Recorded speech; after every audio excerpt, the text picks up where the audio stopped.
Welcome to the Hamse Analytics Daily Market Commentary. I'm Pablo Navarro. Today is Tuesday, February 28, 2012. Today's economic data was mixed. Durable goods came at negative 4% versus negative 0.7%. Case-Shiller Index came in at negative 4% versus negative 3.6%. Consumer confidence came in at 70 versus the 62.5% estimate. For the consumer confidence, we saw the highest reading since February 2011. For the markets, the S&P 500 futures saw a high of the day of 1372. The overnight high was 1373.75. The low of the day was 1364.5. The overnight low was 1365.5. The volume was 1.5 million contracts, a little lower than the 20-day moving average of 1.6 million.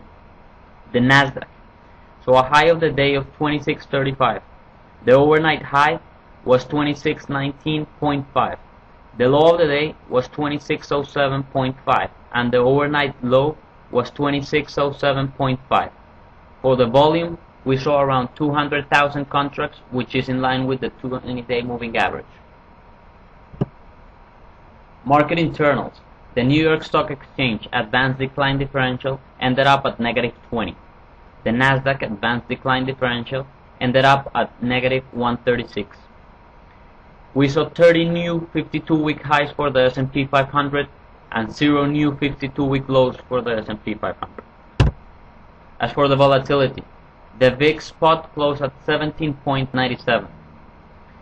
The dollar-weighted put-call ratio for the first month, which is March, closed at 0.38, which is a bearish reading, and it had 25% of the total premiums paid today. For April, we saw 1.06 mark on the close, which is kind of a bullish to neutral reading, and it had a 14% of the total premiums paid. One interesting month was August. We saw a 0.28 reading, which is bearish, and it had 50% of the total premiums paid. One note was the total premiums paid today was a little below average of 40 million. We usually see around 60-80 million a day. The total contracts also was a little below average with 206,000 contracts. We usually see around 400,000 contracts.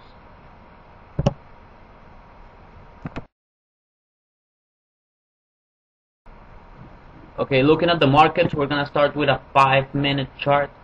So you can see here, we're really quiet overnight, and then the durable goods came worse than expected.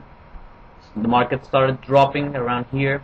As the cash opened, markets did need some new lows, but then they started going higher and higher, pretty much like yesterday, only that the action was a lot smaller.